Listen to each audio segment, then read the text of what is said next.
In a world cluttered with information, where truth is power, Lawin Weekly News stands apart. We delve deeper, uncover facts, and bring stories to light. From political showdowns and economic triumphs to the pulse of the street and the heart of the community. We capture the moments that define us, stories that challenge, inspire, and transform. Tune in live Sundays 8 a.m. Central Standard Time and Sundays 6 p.m. Central Standard Time. These are Lawin headlines for this week. Texas enforces English language requirement for truck drivers. Texas Senate approves transgender bathroom ban. Bill awaits governor's signature. Former Houston Rodeo Council rejects plea bargain in online solicitation case. Medical examiner rules man's death during Harris County Jail escorted a homicide. Mass detentions at Hyundai manufacturing site in Georgia. ICC registers more applicants in Duterte's crimes against humanity case. Manny Pacquiao sets sights on WBA titleholder Rolly Romero.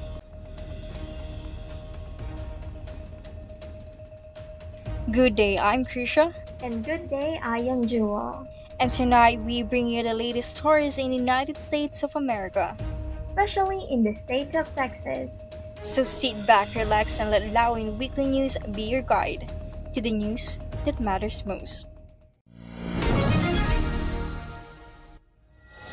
Texas is now enforcing a strict English-only requirement for truck drivers. Governor Greg Abbott says the rule is essential for safety, requiring all commercial drivers on Texas roads to demonstrate English proficiency, no exceptions.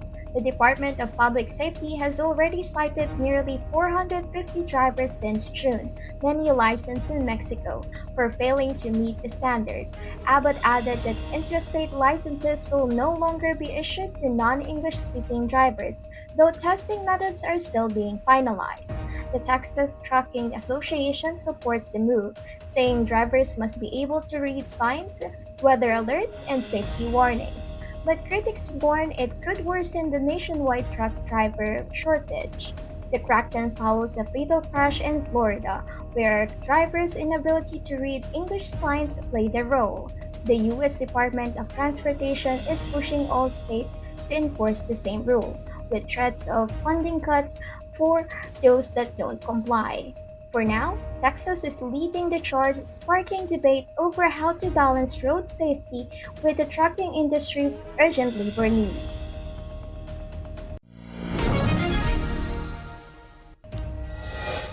In Texas, the state Senate has approved a controversial bill that would bar transgender individuals from using public restrooms and other private spaces that match their gender identity. The measure now heads to Governor Greg Abbott's desk for his signature. The bill, known as Senate Bill 8, passed along party lines with an 18-8 vote authored by Republican Senator Mace Middleton of Galveston. The legislation prohibits cities, counties, school districts, and even universities from adopting policies that would allow transgender people to access facilities consistent with their identity. It also applies to state agencies and correctional facilities. A recent House amendment added steep penalties of $25,000 for the first violation and up to $125,000 for repeat offenses, though individual Texans would not face fines. Supporters say the bill is necessary to protect women and girls in transgender in bathrooms and locker rooms. Opponents, including Democrats, argue that it is discriminatory and point out that no documented cases exist of transgender individuals committing assaults in such spaces. The measure fulfills a long-sought goal of Texas conservatives after a similar proposal failed in 2017. With Governor Abbott expected to sign it, Texas is on the verge of enacting one of the strictest bathroom bans in the country.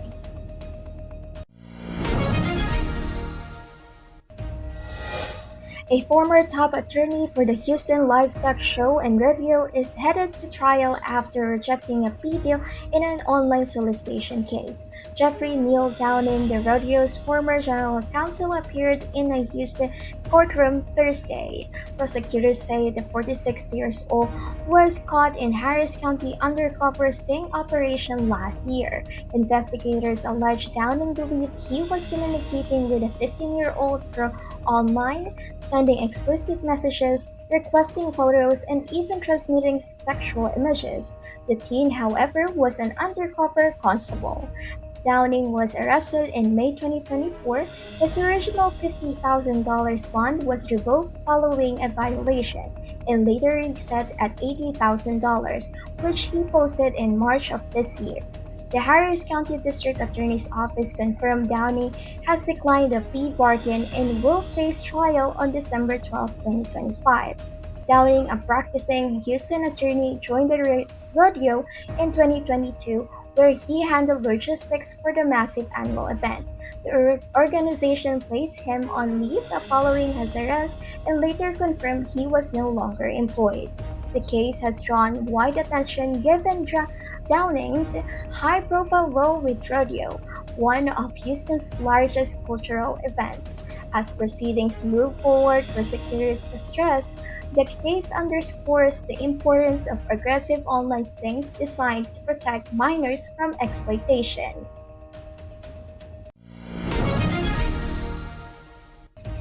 In Houston, the Harris County medical examiner has ruled the death of a man during his release from jail as a homicide. Authorities say 33-year-old Alexis Giovanni Cardenas died on July 8th following a violent altercation with detention officers at the Harris County Jail. Surveillance video shows Cardenas struggling with several officers as he was being escorted out. At one point, a taser was used, and multiple officers pinned him down for nearly 8 minutes. Moments later, they realized he was unresponsive. Cardenas was rushed to St. Joseph Hospital where he was pronounced dead, and the medical examiner listed cardiac dysrhythmia as the cause with drug use and the physical and electrical restraint contributing to his death. In response, Sheriff Ed Gonzalez reassigned one surgeon and 6 detention officers to duties without inmate contact, pending the investigation. The Texas Rangers and the Sheriff's Office are both reviewing the case. Cardenas' family has called for the officers involved to face charges, but so far no decisions have been announced. The case has raised questions about how the jail handles inmates during release and whether proper procedures were followed.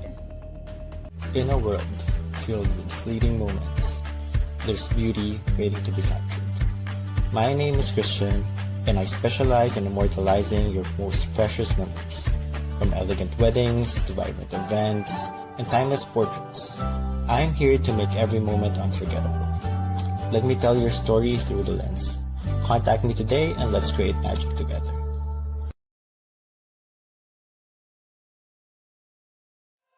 Journey to self-discovery and mastery. Be bold, why not? Season 6 with MJ Concepcion every Monday 8 p.m. CST. Don't miss out. Where every conversation is welcome at the table. This is Pink Table Talk with Dr. Carly D. Every Wednesday 8 p.m. Central Standard Time. Rice, spice, and everything nice. Welcome to the Philippine food scene with Adobo Queen, Nancy Reyes Lumen of Commissary Kitchen. Every Thursday 8 p.m. CST, Friday 9 a.m. Philippine time.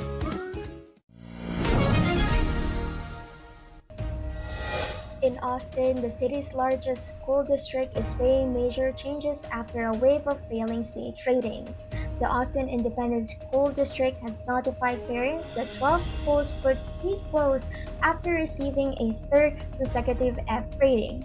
District leaders say another option on this table is a restart approach, keeping campuses open but replacing much of the teaching staff.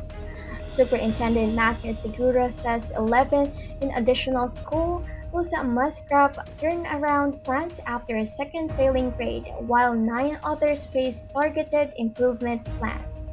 This comes as AIST already began disrupted restarts at Burnett, Dobie, and Webb middle schools, which each received a 4th F in office. Most teachers there will not return next year unless they've shown proof in student growth. The review also ties into district's effort to cut costs and address a $19 million deficit. The school board will take up consolidation and turnaround proposal in October, with votes set up for November 9th and the 20th. Under Texas law, schools Schools with 5 straight F ratings can face state takeover, including the replacement of local leadership. Seguro says the district's goal is to strengthen support for struggling campuses and avoid that outcome. Meetings with staff at the 12 failing schools are scheduled this week. In Dallas, a judge is voicing strong frustration over repeated delays in the retrial of Randy Halprin, one of the infamous Texas 7 escapees. Halprin was sentenced to death for his role in the 2000 killing of Irving police officer Aubrey Hawkins, but his conviction was overturned last year after it was revealed that the original trial judge made anti-Semitic comments. His scheduled execution was halted back in 2019. Now Judge Mays is pushing to move the retrial forward, criticizing prosecutors for pausing the sharing of evidence with the defense for 4 months. Prosecutors argued that the pause came after they filed a request to disqualify one of Halprin's defense attorneys and believe a stay was in effect. Halprin appeared in court in a blue suit rather than a jail uniform, as the court attempted to set dates for jury selection in a new trial. The case remains stalled, with unresolved disputes over legal representation and scheduling more than 5 years after Halprin's execution was first halted.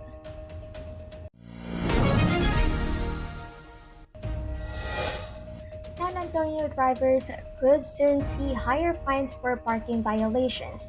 As part of its proposed 2026 fiscal year budget, the city is planning to raise fines for the 10 most common parking violations by $20 each. That would bring penalties to anywhere from $47 up to $247, depending on the violation.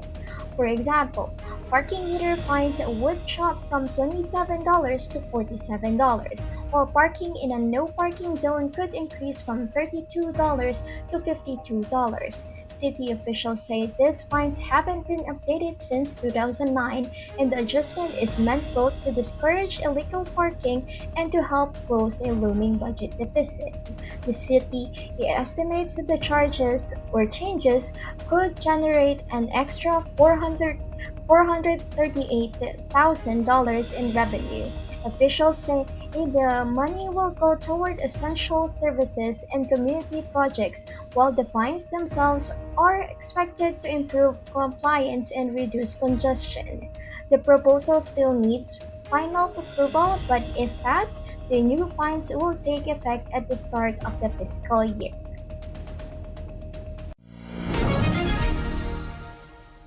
A major federal enforcement operation at a Hyundai manufacturing site in Georgia has led to the detention of 475 individuals. The action carried out by U.S. government or U.S. Immigration and Customs Enforcement alongside Homeland Security and the Department of Labor followed investigations into irregularities over employment eligibility. Officials have not confirmed how many of those detained were undocumented workers. The Hyundai site is a cornerstone of Georgia's economy, producing electric vehicles and currently building a new EV battery plant.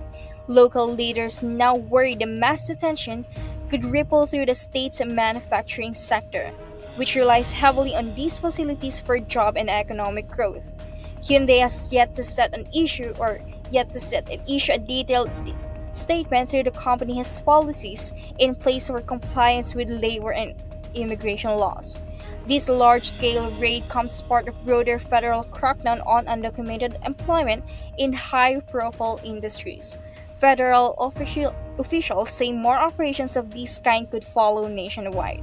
Community groups, meanwhile, are voicing concern for families affected, pressing for legal aid and support services. For now, those detained are now being processed as federal authorities determine the next steps. Join us for a captivating new series where Lawin sits down with the trailblazers of the music and entertainment world. Discover the stories behind the faces and voices that shape our culture and community. We will bring you exclusive interviews with industry legends and rising stars.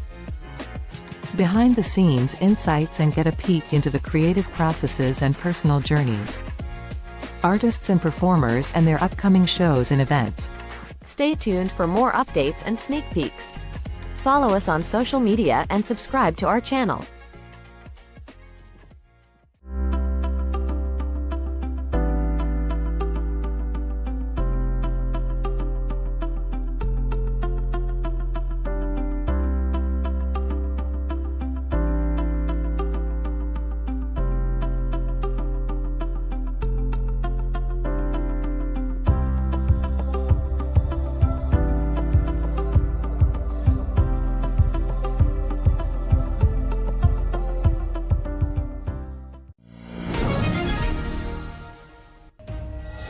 A federal judge in California has ruled that the Trump administration acted illegally in ending temporary protected status, or TPS, for hundreds of thousands of Venezuelan and Haitian migrants. U.S. District Judge Edward Chen said Homeland Security Secretary Kristi Noem exceeded her authority when she moved to revoke protections that provide legal status and work permits to migrants from countries facing dangerous conditions. In his 69-page decision, Judge Chen wrote that Noem's actions were unprecedented in both manner and speed and violation of federal law of agency rulemaking. He added that the move would have forced migrants back to nations so unsafe that even the U.S. State Department warns Americans not to travel there.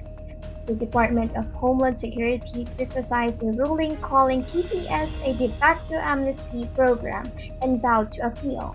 Congress created TPS in 1990 to protect migrants from countries hit by wars, natural disasters, or other extraordinary crises. Venezuela, with roughly 600,000 beneficiaries, is currently the largest group under the program, followed by Haiti. The Biden administration had previously extended TPS for both countries, but after Trump's return to the office, the Secretary Noem sought to terminate those protections, marking the first time in program history that a sitting administration tried to roll back the TPS granted by predecessors. President Ferdinand Marcos Jr. has ordered a comprehensive review of all the government agencies' proposed 2026 budgets, following the mounting concerns over questionable allocations. The Department of Public Works and Highways is at the center of the scrutiny, with the president directing lifestyle checks on officials and a closer look at its 700-page budget. Newly appointed Public Works Secretary Vince Dizon is now coordinating with Budget Secretary Amena Pangandaman for revisions. But lawmakers say the issue extends beyond DPWH, pointing to the Interior Department's firearms procurement, Agriculture's farm-to-market road projects, and even a Health Department beautification program. Malacanang stresses that all agencies are covered by the directive. Presidential Communications Undersecretary Clara Castro dismissed the speculation that the probe is politically motivated against Vice President Sara Duterte and her allies, calling such claims wild imagination. An executive order is also being finalized to create an independent commission to investigate flood control projects. In the Senate, Senator Panfilo Lacson pushed for a major overhaul of the Contractors Accreditation Board and amid corruption allegations, while Senator Erwin Tulfo insisted that resignations should not shield officials from accountability. Meanwhile, the House is considering sending back portions of the National Expenditure Program to the Budget Department for corrections, though Speaker Martin Romualdez stressed lawmakers will not rewrite the NEP themselves. Despite the controversy, Senate Finance Chair Sherwin Gatchalian assured that the budget process remains on track for passage by year-end.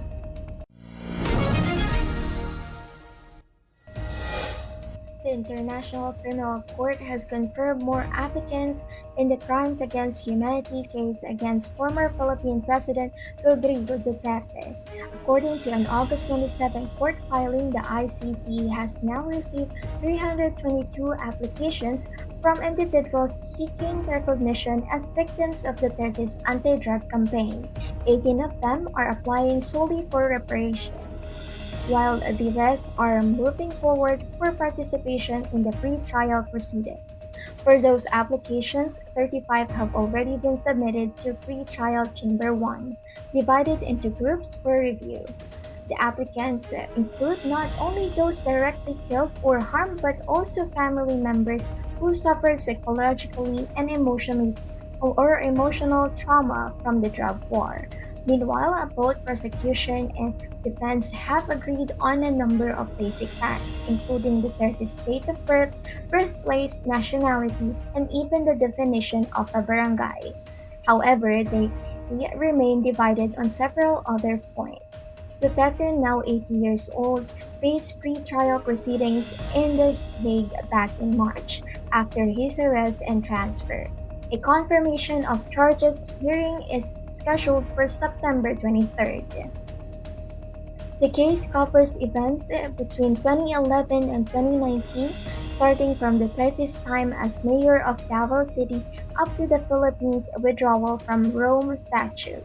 Official data estimates at least 6,000 deaths under the drug war, but human rights groups and ICC prosecutors put the figure much higher, between 12,000 and 30,000.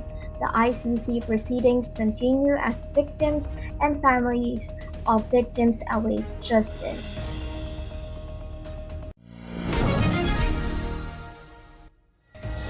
The Philippine Consulate General in Houston is informing the public of the resumption of overseas voter registration for Filipinos abroad who wish to participate in the 2028 Philippine national elections.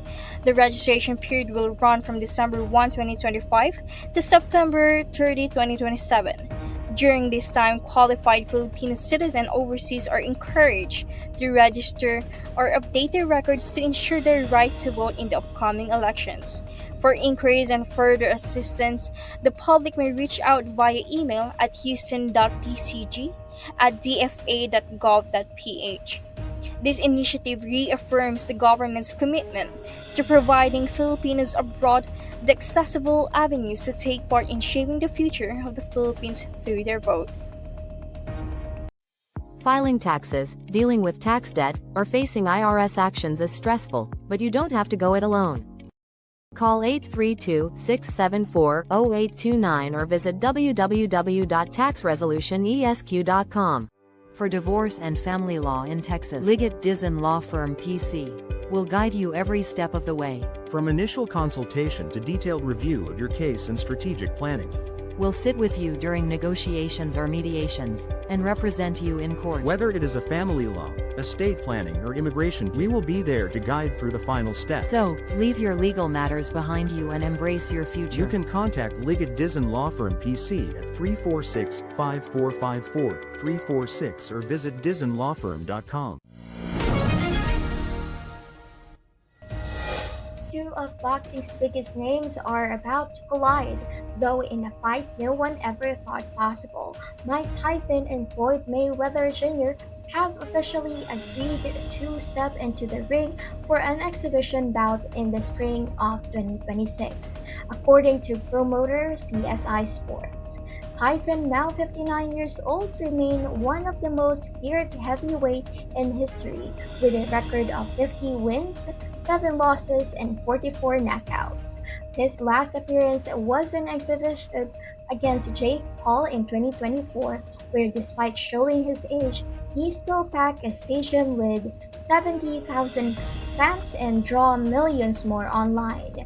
On the other side is Mayweather, 48 years old, undefeated at 50-0, and a champion in 5 weight classes. Though he retired back in 2017, Mayweather has stayed active with exhibitions, most recently scoring a win over John Gotti III in Mexico in 2024.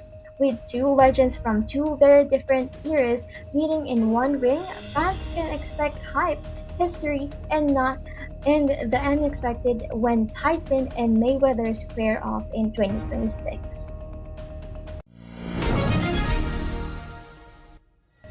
Boxing legend Manny Pacquiao may be 46 years old, but he's not done yet in making history in the ring.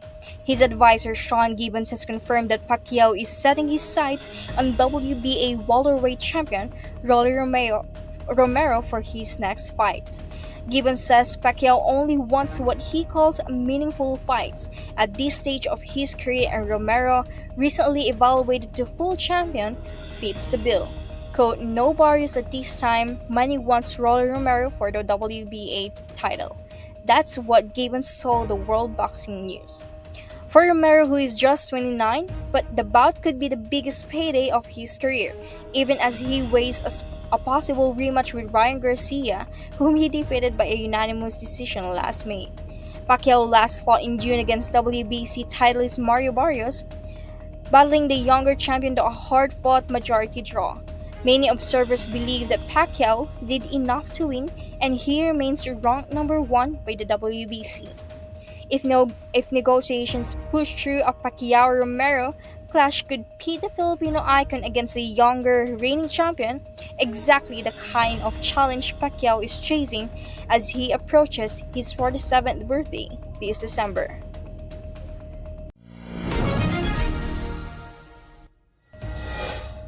Filmmaker James Gunn has officially confirmed the next chapter in DC's new Superman saga.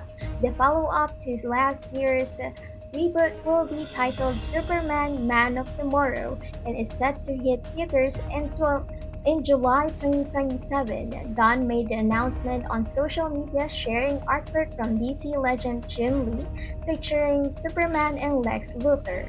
Stars David Corenswet and Nicholas Hoult are returning as Superman and Lex, while Rachel Brosnahan, Skylar Gazanda, and Wendell Pierce are also expected back alongside members of the Justice Gang. The director emphasized that Man of Tomorrow is not a traditional sequel, but rather a continuation that expands on the world and characteristics introduced in the 2025 Superman film, which has already crossed $600 million globally. The title also shares its name with a 2020 animated Superman film, though Gunn says this will explore entirely new storylines. The DC film slate remains packed. Supergirl is set for release next year, Clayface arrives in 2026, and The Batman Part 2 lands in October 2027, just months after Superman and Man of Tomorrow. Meanwhile, Gunn's Peacemaker Season 2 starring John Cena is already earning strong reviews. Big news for Kapamilya fans. Maja Salvador is making her much-anticipated primetime comeback. She's set to star in a brand new Dreamscape Entertainment series alongside no less than Catherine Bernardo and James Reid. Dreamscape made the announcement in social media with a teaser video featuring the three-star hinting that, quote, "someone is going to mess with them." The caption read, "Give way, cause the Majesty is back."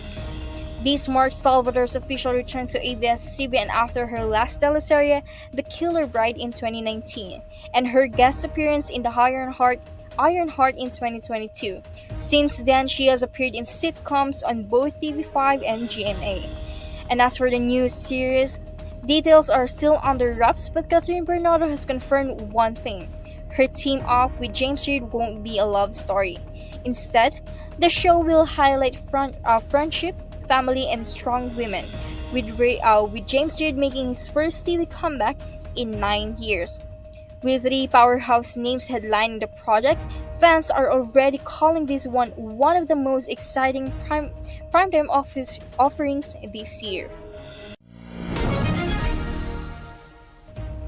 As we brace ourselves for the upcoming weather changes, let's dive into what you can expect day by day.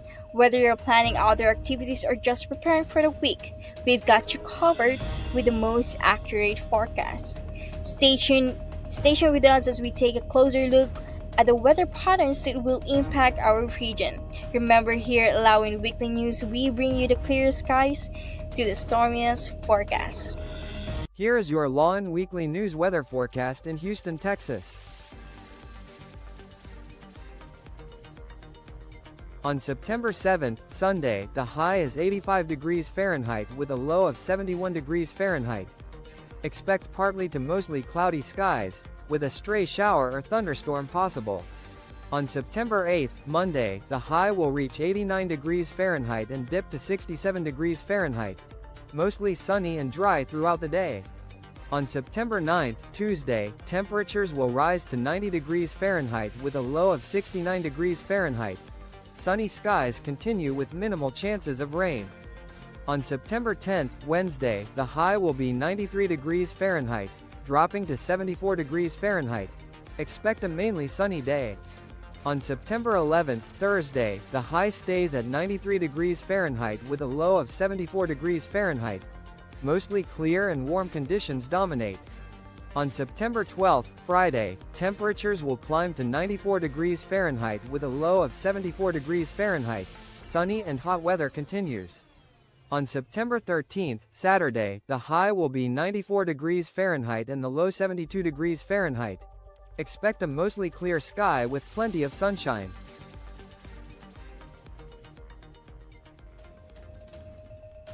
So those were the latest stories in Texas this week. I am Krisha De Vera. And I am Jewel Bacani from Lawin Media Network. Have a great day. Lawin Weekly News.